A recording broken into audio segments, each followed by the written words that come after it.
Hi everyone. So far, we've been looking at rigid transformations, such as translations or shifts, reflections, and rotations, like about the origin. But now we're going to consider non-rigid transformations, which involve things like stretching and squeezing, where we can actually think of the graph as a wire that we're allowed to warp. We weren't allowed to warp the wire in these previous transformations. And we're actually going to look at an old friend of ours from trig. Y equals the sine of x, our old friend the sine wave. Now, what if we wanted to stretch this graph out vertically by a factor of 2? What number would we put where if we wanted to double the amplitude? We would want y equals 2 sine of x. We want a 2 out in front, and you can see that we're stretching from the red graph to the blue graph. We're doubling the amplitude, we're stretching vertically by a factor of 2. I could put a generic c in front, add a slider. If c equals 1, we're just matching the graph. It's in green. But as c increases, it moves away from the red graph. It's stretching vertically. If c is 1, then we're back to the red graph. Now, what if we wanted to shrink or squeeze the graph towards the x-axis? Then we could try something like y equals 1/2 x. I'll type it out. Y equals 1/2 x. Sorry, y equals 1/2 sine of x, I should say. Y equals 1/2 sine of x, that's in black. So from the red graph, from the red graph to the black graph, that's a vertical squeeze or shrink. Now, in green, we have y equals c sine of x. If c, the multiplier, goes from 1 down towards 0.7, 0.5, or 1/2, we see that we get vertical shrinking or squeezing. If c equals 0, we no longer have a sine wave. We just get the flat line for y equals 0. If c is negative, we start reflecting about the x-axis. We have that reflection about the x-axis.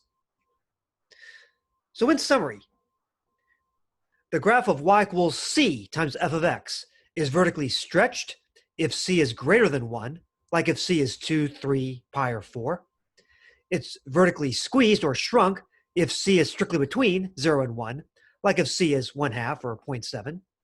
By the way, if c is negative, then we perform the appropriate reflection. It's a reflection about the x-axis in this case. So vertical stretching and squeezing, it does all make sense. The multiplier corresponds to the type of stretching or squeezing that you have. Now over here, we're going to look at the square root function. In purple, we have y equals root x. If we look at y equals 2 root x in blue, notice that the purple graph is stretched vertically by a factor of 2. The red graph here is the graph of y equals 1/2 root x. Notice that if we go from the original purple graph to the red graph, then we get a vertical squeeze or shrink towards the x-axis. This makes sense because, for example, let's take the input x equals 1. On the purple graph, the square root of 1 is 1, the y-coordinate. Function values are y-coordinates. But if we put a 2 in front of the square root of x, the new y-coordinate is 2. It's doubled. If we put a 1/2 in front, the new y-coordinate is halved, down to 1/2. So vertical stretching and squeezing makes a lot of sense. But now horizontal stretching and squeezing might be counterintuitive.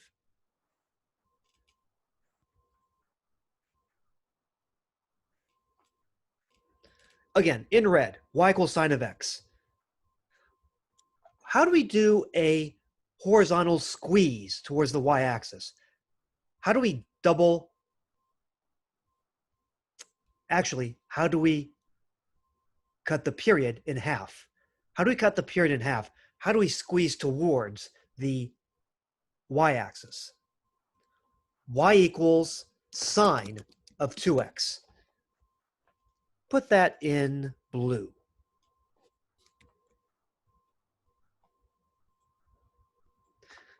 So when we go from the red graph to the blue graph, we're squeezing in. and we're cutting the period down to half.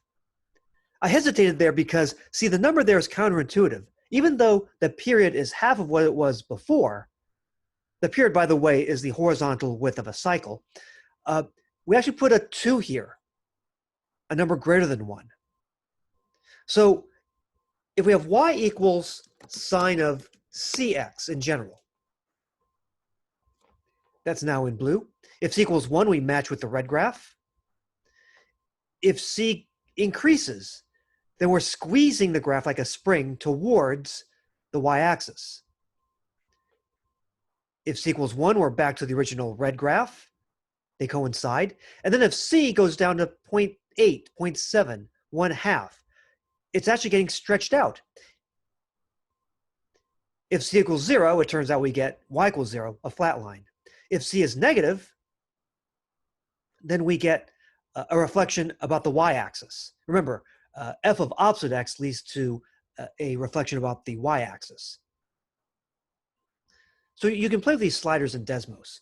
But again, it's a bit counterintuitive. Remember, y equals sine of 2x was squeezed in, not stretched out. It was squeezed in. If you want something stretched out, you want something like y equals sine of, let's say, 1/2 x. Going from the red graph to the purple graph, that's stretched out. Okay, so once again, horizontal transformations here, even the non-rigid ones, are harder. These horizontal transformations are harder. 2 reasons. Because they involve a substitution. Notice here that we're substituting the x here with the 2x over here for the blue graph and the 1/2 x over here for the purple graph. We substitute. You're changing that argument. You're changing inside the parentheses. You're substituting, replacing the x. And also, there's a surprise.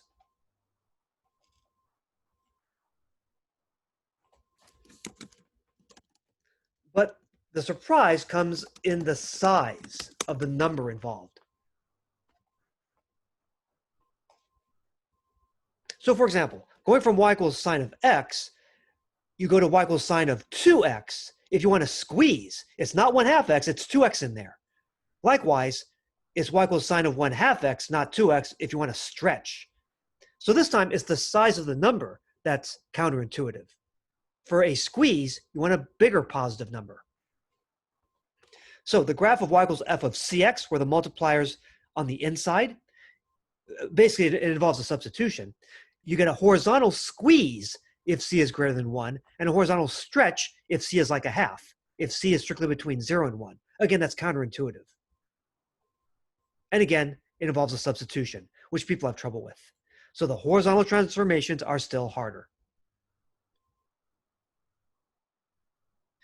Now, you can think of this c as like an aging factor. I got this from Professor Peter Doyle. So for example, if you have y equals sine of 2x, that's aging twice as fast. If you have y equals sine of 3x, that's aging 3 times as fast. That's one way of looking at it. C is like an aging factor if it's positive.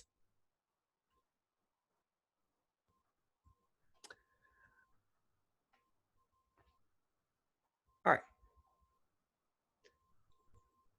So let's talk about horizontal stretching and squeezing. Y equals the square root of x. That's the guy in purple here. All right. Y equals the square root of x is in purple here.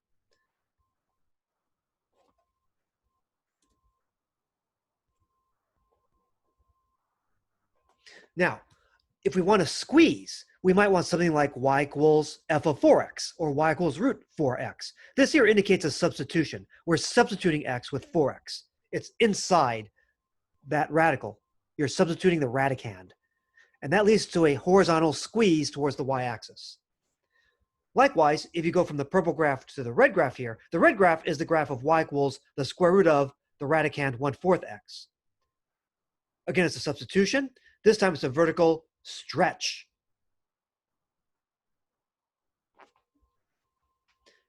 So for example, for x equals 1, we get a y coordinate of 1 on the original purple graph.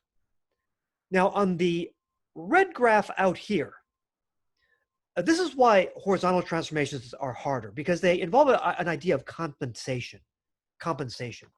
So when x equals 4, The new argument is 1. We have f of 1, and we get the same y coordinate as before. So if you plug in x equals 4 in for x here, it's the same as plugging in x equals 1 inside here. It's like a compensation almost. So what happens at x equals 4, that is when y equals 1, happens at x equals 1 here.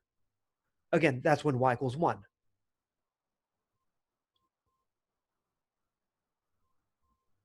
Now, interestingly enough, the blue graph here, I'll erase all these. The blue graph over here is the same as the blue graph up here.